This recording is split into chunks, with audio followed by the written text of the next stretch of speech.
Bonjour, welcome to Wahsa Citizens Education Center's radio Zoom classes. This is MEL3E, grade 11 workplace math, and I am the teacher Bronwyn Slate. If you'd like to participate live today, you can call the Wahsa studio at 1-800-465-7144 or 737-4017. You can listen on the radio at 91.9 FM and also on the television at Bell Express View channel 972. You are always welcome to join me live through the Zoom link, which is available both for me, your teacher, and also your DEC.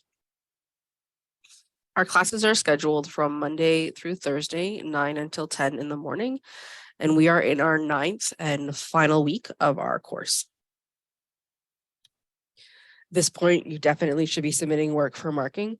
A reminder, though, that even if you are registered in the radio Zoom class, you can continue to submit after this week. You just need to contact us and we'll move you over to the IL registration. So you still have until June to actually finish submitting all of your work, but you still should be submitting work at this point.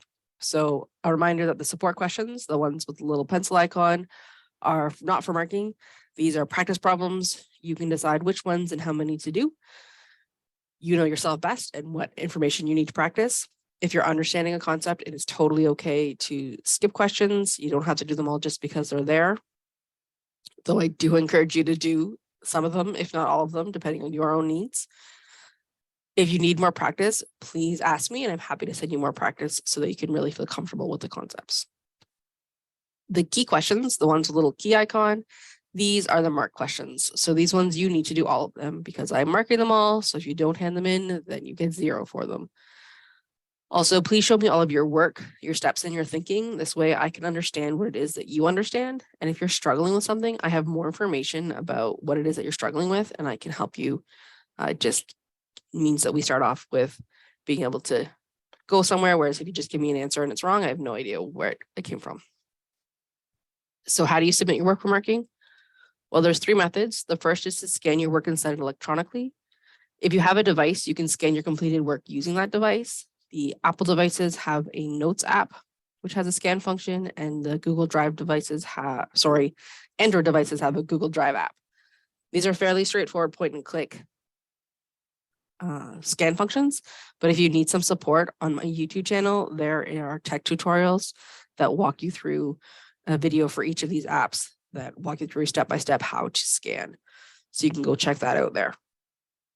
Then you can send it to me through email to studentwork@nnec.on.ca and CC it to bronwyn.slate@nnec.on.ca, or you can also send it to me through Facebook Messenger, where my name is B. Slate Wahsa.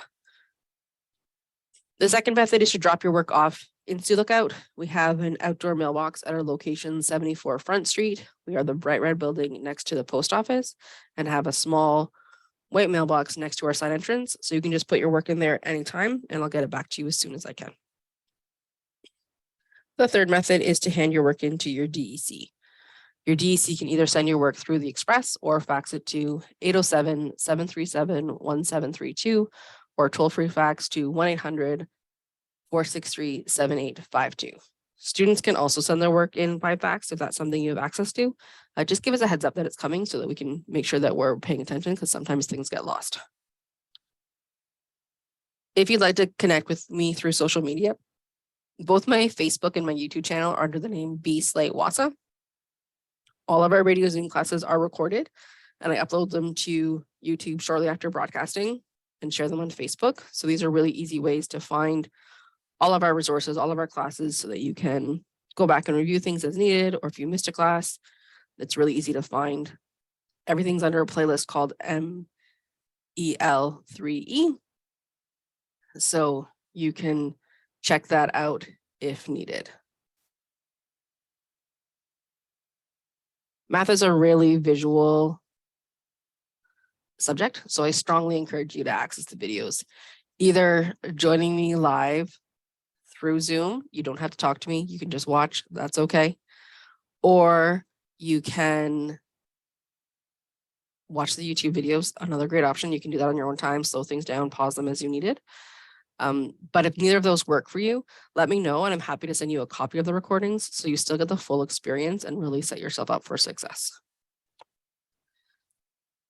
So if you have any questions or concerns, please reach out and connect with me. My email address is bronwyn.slate@nnec.on.ca. My Facebook again is bslate Wahsa. Call me at the office at 807-737-1488, extension 2209, or toll free 1-800-667-3703.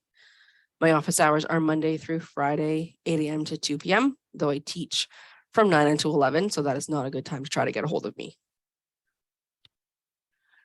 Today, we are doing our second review day. So we're reviewing Unit 2 to make sure, we're continuing on a review to wrap up our course.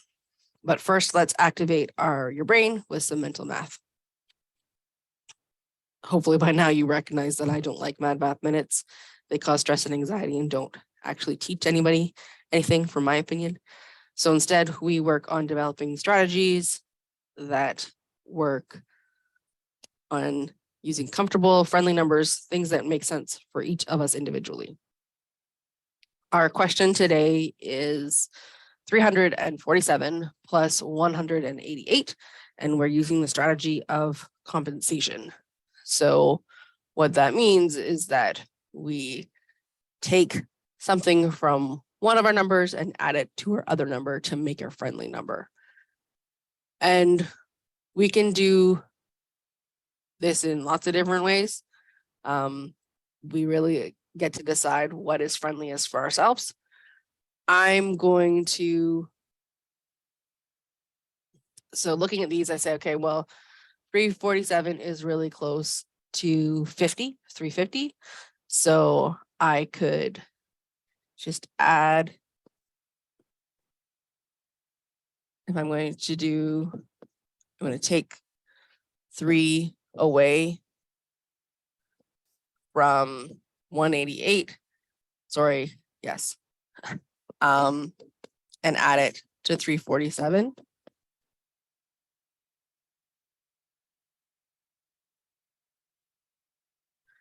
This is how I want to write it. I'm not happy with how it's coming. That's confusing. Here, if I just break up 188 to 185 plus 3, then I can move that 3 over to 347, and that gets 350 plus 185. And then I can still do it again. I can look and say, okay, well, 350, I'm not really necessarily sure what 185 plus 350 is, but if I break up 185 to 135 plus 50, then I end up with, I could add that 50 with the 350 to get 400 plus 135. And now it's easy to see that that's going to be 535.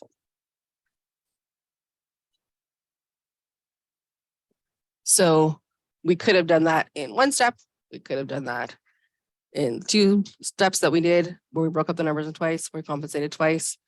Again, there's lots of different ways you can do these things. You do what makes the most sense and is comfortable for you. All right, before we dive into our actual review, I just want to remind you what to expect for the final assessment. So for our final assessment for MEL3E, it is not an exam, but a culminating assignment. Just with some learning centers not being open with COVID and with general sickness, instead of having to be supervised, having a culminating assignment means that you can take it home on your own and you don't need to be supervised. And it just gives a little bit more flexibility and accommodating everybody's realities. So it still covers all 20 lessons. We still cover the entire course, even though it's a culminating assignment and not an exam. But it's open book. So it means that you have access to your assignments, to the YouTube videos, to your IEL booklet, to the Desmos calculators, Google Maps, to all the tools that we have used in the course. You can use them all. You can talk to people. You don't have to do this in isolation. That's the nice thing about culminating assignment, is that it's engaging your brain in a way that it's not just about memorizing and regurgitating information. It's about applying the things that you've learned. It's not timed, but it will have a deadline. So when you are ready to do it, contact me or contact your DEC, and your DEC will contact me, and we will set up a time to get it to you. And then you'll have probably around 2 or 3 weeks, depending on the timeline. We'll discuss that to make sure that you have enough time to do it. But you have that full time. You don't have to do it within 2 hours or something like that. The structure is likely unfamiliar. It's not the same as the IL booklets where you just have questions and you're directly answering those questions. It's a project where you are building something over you have a bunch of different connecting pieces. So it's going to be a little bit unfamiliar, but you still can do it. You can still ask me questions. I can't check your work, but I can clarify things. So I can make sure that it makes sense to you so that you can actually answer what the work is. All right, so now let's dive into our review. So looking back over our lessons in our previous session, we looked at lessons 1 through 5, which is unit 1. And today in your unit 2 review, we're going to look at through lessons 6 through 10. So lesson 6 is buying decisions.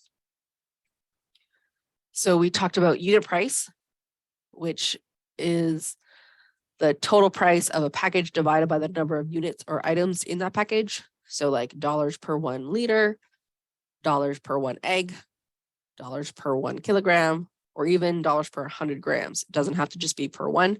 It could be a different unit, depending on grams are really small. So often it makes sense to do 100 grams because dollars per 1 gram is going to be a tiny amount. But as you can see with all of these 4 examples, it is dollars per something. So unit price is how much money per an individual thing. Then we looked at incentive programs, where the incentive is something that motivates an individual to perform an action, such as making a purchase or completing a survey or signing up for a mailing list, something like that. The company is trying to get you to give them some sort of information or spend money for them, and they're giving you an incentive, something to encourage you to do that. These could be price reduction, so like discounts, loyalty programs like point systems, free samples like at Costco, free upgrades with a purchase. Often this is like through phones and things like that, like phone companies. Trade up programs, those are also often like cell phone companies. You trade in your old phone and you get upgraded to a new phone. Options at the time of purchase, sweepstakes and prizes, promotional items, all of these things are different incentive programs.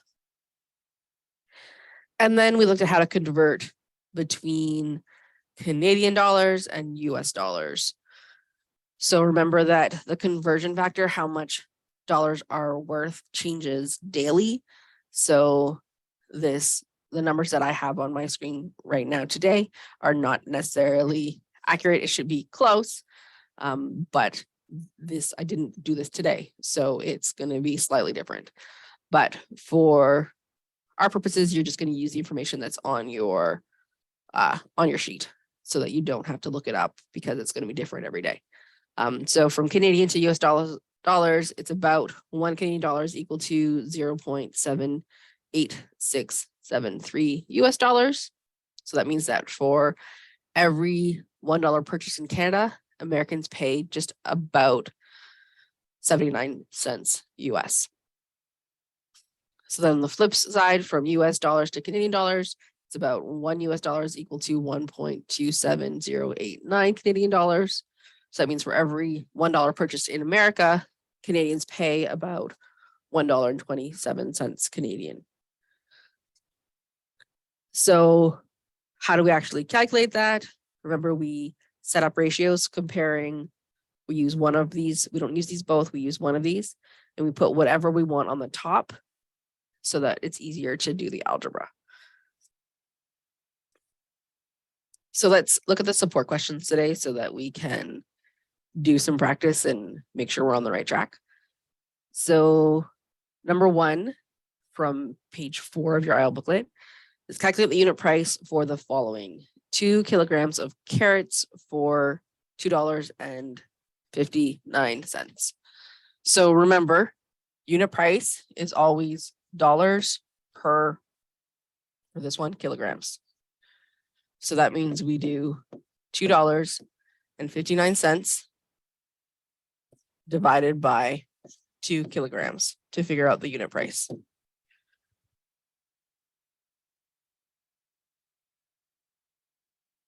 So then we just divide it to figure out. So it is $1.29.5, so $1.30 per kilogram. So that's the unit price for carrots, for that thing of carrots. Here we have 425 grams box of cereal for $3.49. Again, we're doing dollars per grams, or remember, grams are really small, so it probably makes more sense to do dollars per 100 grams. I would accept either one. They're both accurate. It's just in terms of 100 grams, it's going to be more useful because 1 gram is really, really small. So how we do this to figure out per 100 grams, for doing it $1 per gram, you just do the same thing. You just do the division. For doing per 100 grams, you're going to do $3.49 divided by 425 grams is equal to how many dollars per 100 grams. So what this really just means is that we still do this division, but we're going to need to multiply it by 100 to figure out how many, because if this tells us what it is per 1 gram, if we multiply it by 100, that's going to tell us how much it is per 100 grams. So 349 divided by 425. See, as you can see, it's a really small 0.0082. So it's less than 1 cent per gram. So that's why if we times it by, sorry, I don't want to times the whole thing by 100. So that we see that it's 82 cents per 100 grams. So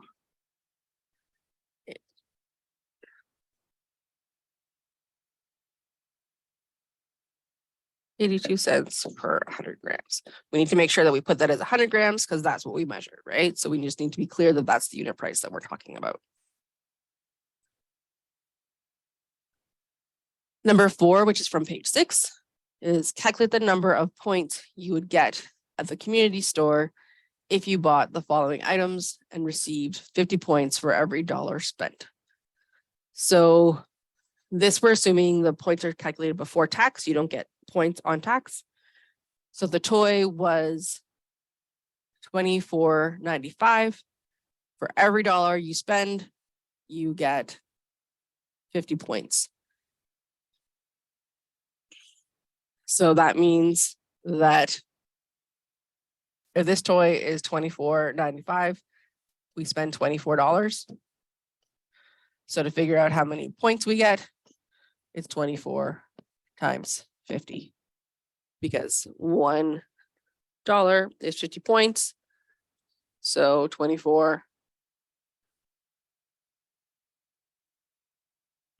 is going to be 1,200 points. Now, that doesn't convert to $1,200. This is points, and we don't know how much the points are coming back to us when we can like cash them in. We don't know that from this question. So part B is a blanket for $89.99. Again, for every dollar spent. So this is only $89. In this case, we don't round up because we haven't actually spent $90. So again, it's going to be 89 times 50. So 89 times 50 is equal to 4,450 points. So that's how many points you would receive for those two situations. Number 6 on page 8. convert each of the Canadian prices into US prices. $1.02 per liter of gasoline. You're going to use, for these questions, you're going to use the conversion rate that is here. So even though that is not the conversion rate that I gave earlier, even if you look it up, that's not necessarily conversion rate of today. You're going to use conversion rate that is given in the question, just for consistency's sake. This is the same for your culminating. It's given, the conversion rate is given to you. So you just use the numbers that are given to you. So we want to convert, we're saying this is Canadian into US. So that means we want US dollars. So like how I like to do it is I say X or whatever, you could say N, US dollars over $1.02 is equal to, and then we put US dollars on top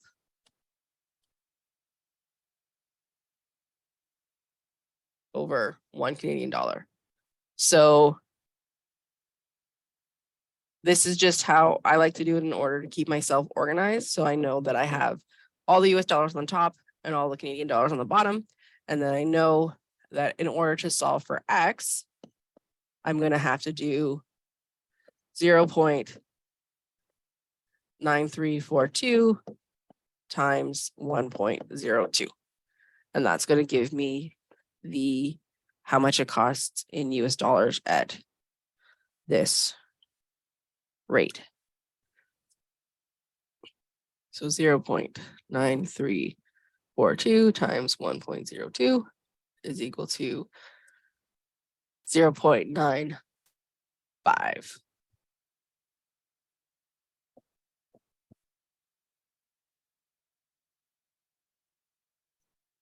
So the gas price, the equivalent gas price would be 95 cents per liter in the States. All right, let's just do one more of these. Let's do the leather jacket. So again, leather jacket for $299.99 at a Canadian exchange rate of $1 Canadian equals 0.9997 US dollars. Again, we want US dollars. I'm going to call it N this time. Number of US dollars over $299.99 Canadian dollars is equal to, we want US dollars on top, so 0.9997 US dollars over $1 Canadian.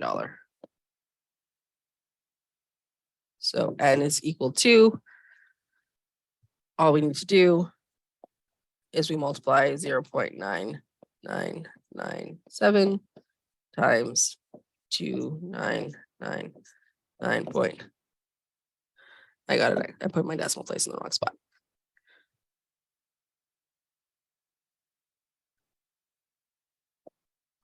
So again, with ratios, it works really well if you put what you're looking for on the top. It just makes your life a little bit easier. So because you can see, because these are really close, US dollar and Canadian dollar is really close in value, this is going to equal to $299.90 American. So that's the thing with conversion, is that sometimes they are really, really close because the conversion rates are really, really close.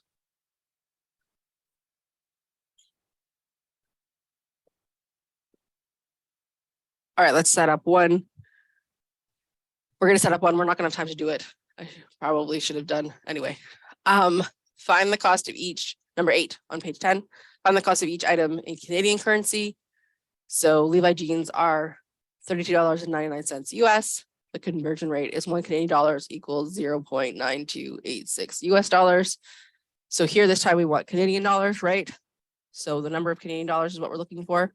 So we still put N, but this time it's going to be N Canadian dollars over is equivalent to $32.99 US dollars. So that means on the other side, we put $1 Canadian on the top divided by 0.9286 US dollars, because we want to keep them on the same. So that means that our N is equal to $32.99 divided by 0.9286. And that will figure out what our Canadian price is. So that's why putting it on the top is, it just makes the algebra a little bit more straightforward. All right, lesson 7, simple interest. So calculating interest depends on 3 different factors. We need the amount of money invested or borrowed, and this is called the principal, and we use, for this formula, and most formulas, we use capital P for principal. Then we need the annual, which is your yearly interest rate, and this is expressed as a decimal. Often we're given it as a percentage, and we need to convert it into a decimal, which is, we use the variable small r. Then, and the time is our third piece, which is the length of time that the money is invested or borrowed. And this is expressed in years. So again, we might need to convert this into years depending on what our situation is. And we use the variable t. So for simple interest, which is what we looked at in lesson 7, the formula is interest is equal to principal times rate times time. So we shorten that to I equals PRT.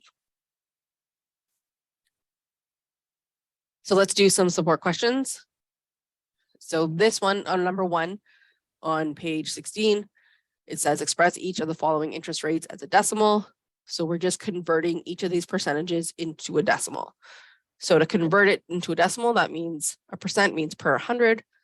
So we do 8.5% is 8.5 divided by 100, which is 0.085 is the rate that you would be using. It's no longer a percent because we've divided by 100, but we need to make sure that we divide it by 100. Here, if we have something that already has a decimal, 0.5%, so we divide that by 100, and we get 0.005 is our decimal. Here we have 11.75% divided by 100, we get 0.1175. So it's really, really important to be comfortable converting your percentages to decimals because we do it all the time. Number 2 is convert each into years. So if we have 78 weeks, we're going to do 78 divided by 52 because there are 52 weeks in a year. And that is equal to 78 divided by 52 is equal to 1.5 years. So you're going to be using the number 1.5 in your formulas. 24 months. So divided by 12, because there are 12 months in a year, that's 2 years. 24 divided by 12 is 2. And 1,095 days divided by 365, because there are 365 days per year.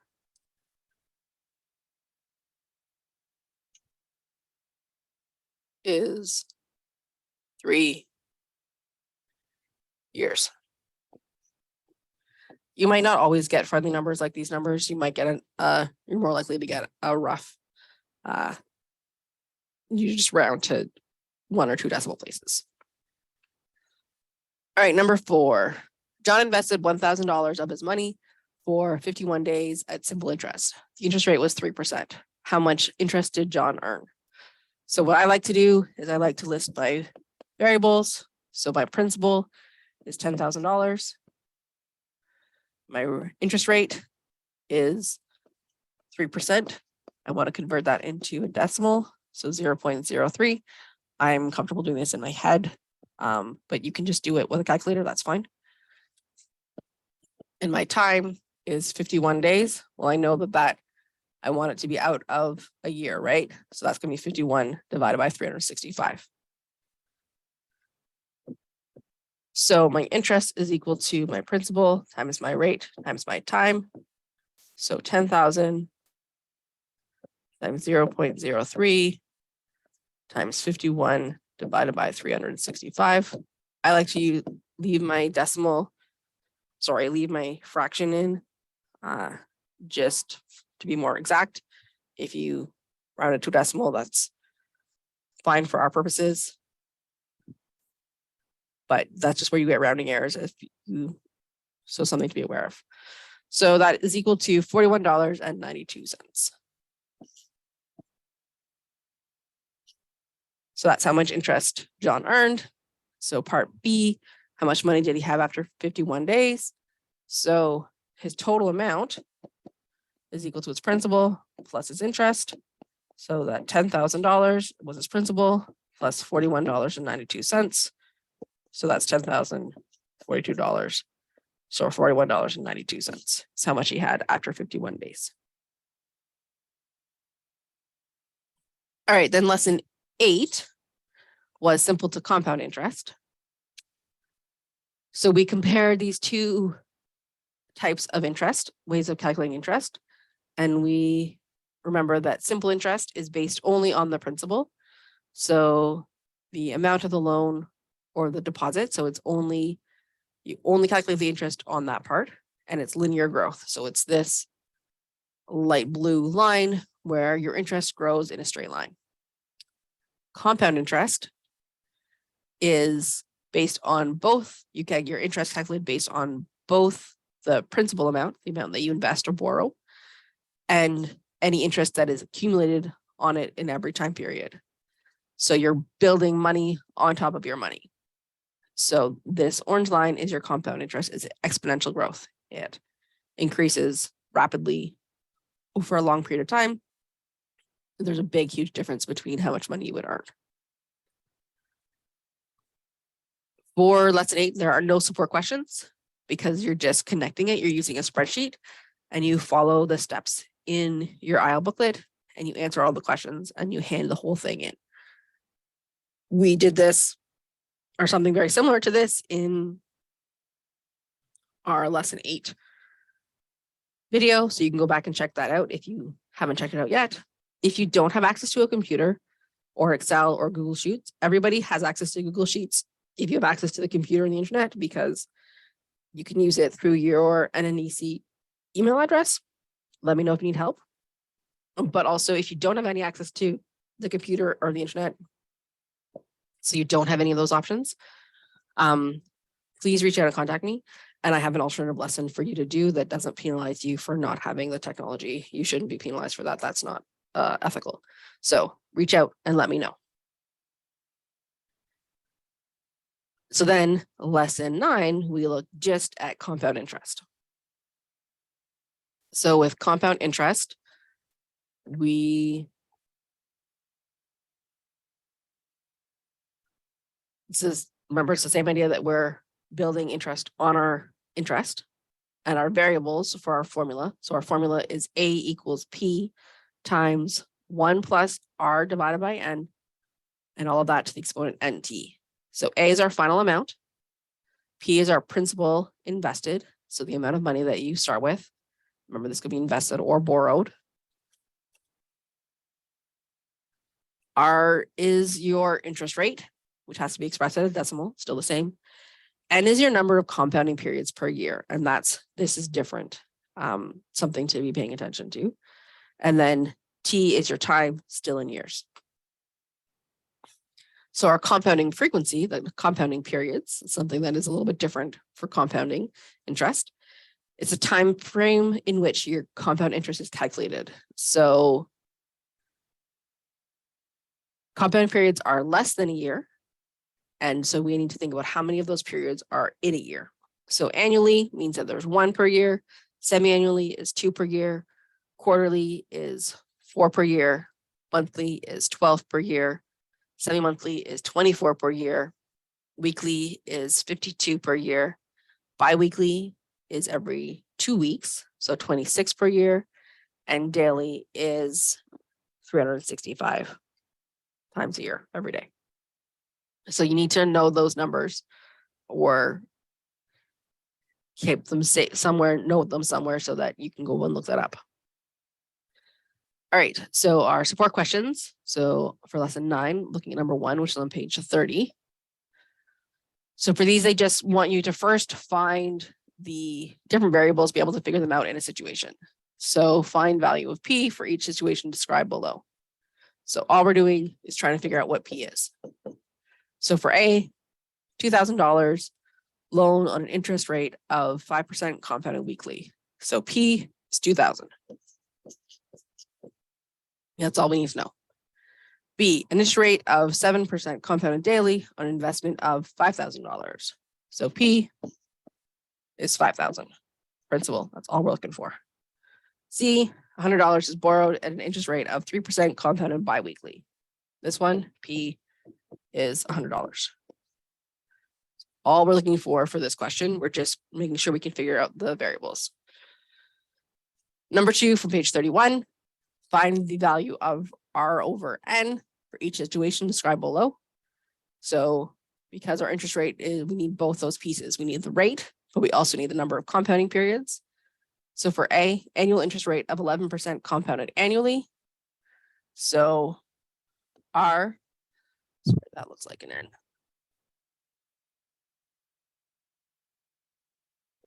R is equal to 11%. So 0.11,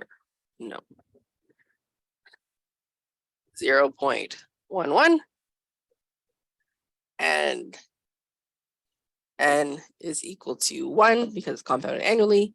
So in your formula, you're going to put 0.11 over 1 is R over N. Part B, annual interest rate of 2.5% compounded semi-monthly. So again, R is 2.5%. So that's 0.025. And your N is semi-monthly, which means twice a month. So that's 24 times a year. So in your formula, you're going to put 0.025 over 24. Part C, annual interest rate of 6% compounded quarterly. So R is 6%, which is equal to 0.06. N is equal to compounded quarterly means 4 times a year. So that's 4. So in your formula, you're going to have 0.06 over 4. And part D, annual interest rate of 1.5% compounded daily. So your R is 1.5%, 1.5%, which is 0.015. And your N is 365 because it's daily.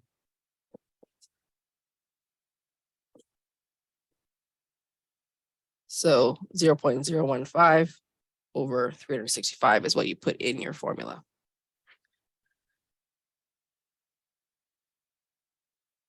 Part 3, find the value of NT for each situation described below. So A, compounded semi-annually for 6 years. So again, we're doing multiple things. So N is how many compounding periods still. So semi-annually is 2.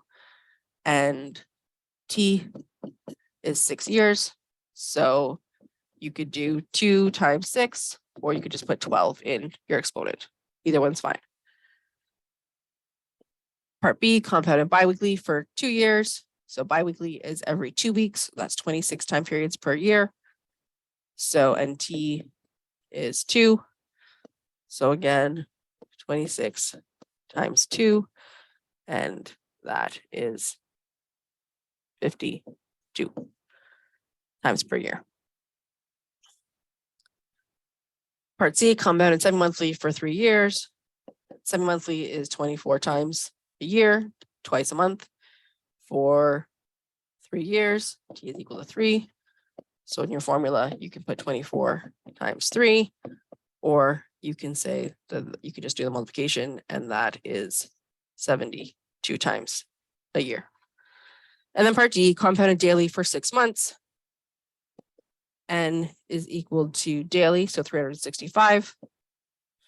And T is equal to 6 months, so that's 6 out of 12. So then you would do 365 times 6 divided by 12. And you can put all that into your exponent, or you could calculate it. 365 times 6 divided by 12 is 182.5. That's fine too.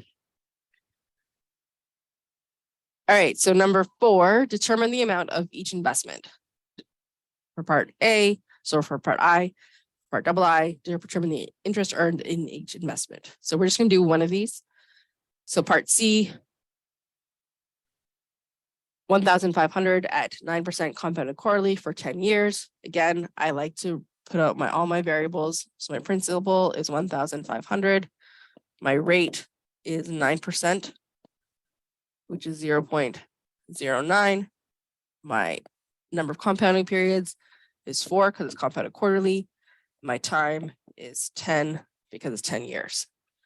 And then you do not have to have your formula memorized. I do because I've done it so many times, but A equals P times 1 plus R over N, NT. So then we put our, except that's not the number for this question. So principal 1,500 times 1 plus 0.09 divided by 4 to the exponent 4 times 10. So then I like to put it all in my calculator once. You don't have to do it that way. You do need to make sure that you're doing order of operations properly, or that your calculator is doing order of operations properly. So that is something to make sure you're doing. However you do it. So in total, that's $3,652.78. 3652.78. So that is your total amount. So that answers the first part. Then the second part, so that's part I, part II, is how much interest. So your interest for here, you need to your amount, take away your principal. Because we calculate the whole amount. So we take away 1,500, because that was our principal. So we're left with $2,152.78. So that's how much interest you made in this situation. All right, our last lesson that we're looking at today, lesson 10, banking transactions. So your banking transactions are a record of the money that has been moved in and out of your bank account. However often this happens, multiple times a day, once a day, weekly, whatever. Every transaction that happens, the bank tracks. There are various different types of codes and transaction types. Some key ones are withdrawal, so taking money out of your account, and WD is the code. Deposit, putting money into your account, the code is DEP. Direct deposit, which is when money is directly put in your account from someone else, often like your paycheck, the code is DD. And debit, which is paying from your account without cash, the code is DBT, which is like paying something with your debit card at a store. Again, there's a whole bunch more. These are sort of the core ones that most of us use. Then we looked at online banking, which allows all of its users with internet connections to access their financial information and management your activities 24/7. So not just when the bank is open. The sites are secure, which means that all confidential information you send regarding your banking activities is private between you and your bank. The banking apps work the same way as doing it online. There can be fees for various services and transactions, so this is something to be aware of depending on your bank type. And then we looked at debit card banking, which debit cards are super convenient and can be used at stores, both with cashiers and self-checkouts. They can be used at an ATM or an ABM, so an automatic teller machine or banking machine. But with those ones, you need to be careful with because there can be charges. So your own financial institution, your own bank might charge you nothing, or it could be up to $2. Plus, if you're using a bank machine, if you're taking money out of a bank machine that's not associated with your bank, that could charge you $1 up to $4. Plus, there could be possible other charges. So that's something just to be really cautious of because you could just be paying a whole bunch of money for just using that bank machine. All right, so support question number 1 on page 42. For each situation, calculate the monthly service charges. Part A, during 1 month, Erin has 22 online transactions and 4 email money transfers. Erin managed to keep her monthly balance above 1,500 for the entire month. What were her service charges for that month? The account information is given below. So this depends on the type of account that she has. So the questions always give you the account information. So for this question, the account information is up to 6 online transactions for $3.25 per month and 85 cents per transaction for every transaction over 6 transactions. $3.50 for each email money transfer, and online transactions over 6 are free if minimum balance of 1,500 is maintained in the account at all times. So that is key because it says that it was always above, Erin always had above $1,500 in her account. So that means that online transactions over 6 are free. So there's no extra cost. So her online transactions are just going to be $3.25 because you still have to pay for this one that are under 6. And then there were 4 email money transfers, and each of those are $3.50. So, and that is all things that we have. So $3.25 plus $3.50 doubled to $7. So doubled again is $14. So that's going to be $17.25 is how much Erin had to pay for her monthly service charge. For number 2, for each situation, calculate the monthly service charges, calculate the service charges of doing banking using an ATM and extract purchases during the month. Kathy belongs to the RBC Bank and used an RBC Bank machine to withdraw cash 17 times and to pay bills 12 times. She also withdrew cash from a non-RBC bank or ATM 13 times. She also used her debit card to purchase items 17 times during the month. The account information is given below. Account information, up to 15 transactions for $7.25 per month and 60 cents for each transaction over 15 and $2 for each transaction from a non-RBC ATM. So we need to figure out how many transactions she had.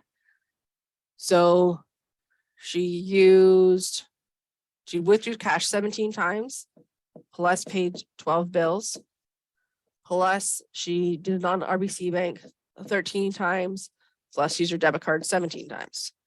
So she has a total transactions. So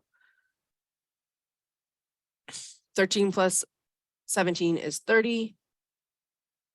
17 plus 12 is 29. So that's 59 transactions.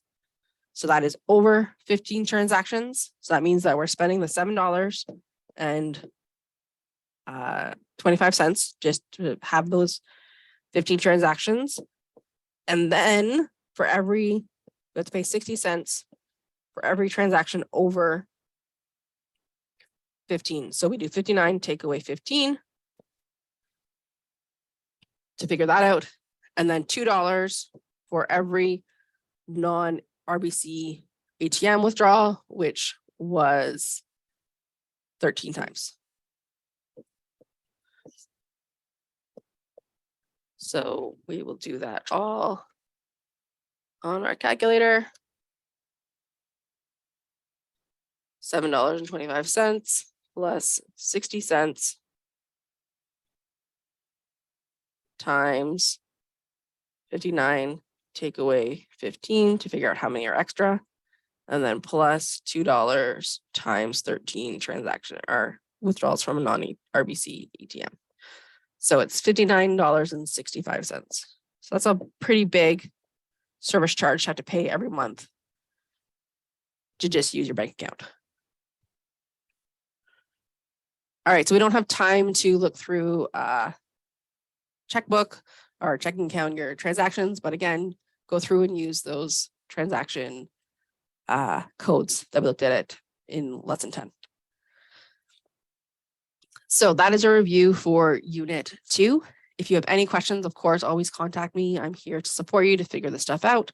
Give me a call at 807-737-1488, extension 2209, or toll free 1-800-667-3703.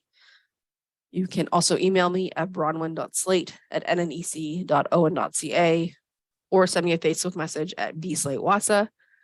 Remember, this lesson and all of our other lessons, all of our previous lessons to review are up on YouTube, where my channel is bslatewasa. We have a playlist called MEL3E, so check that out. Everything is there for you. Thank you so much for joining me. Good luck with your review, and Miigwech.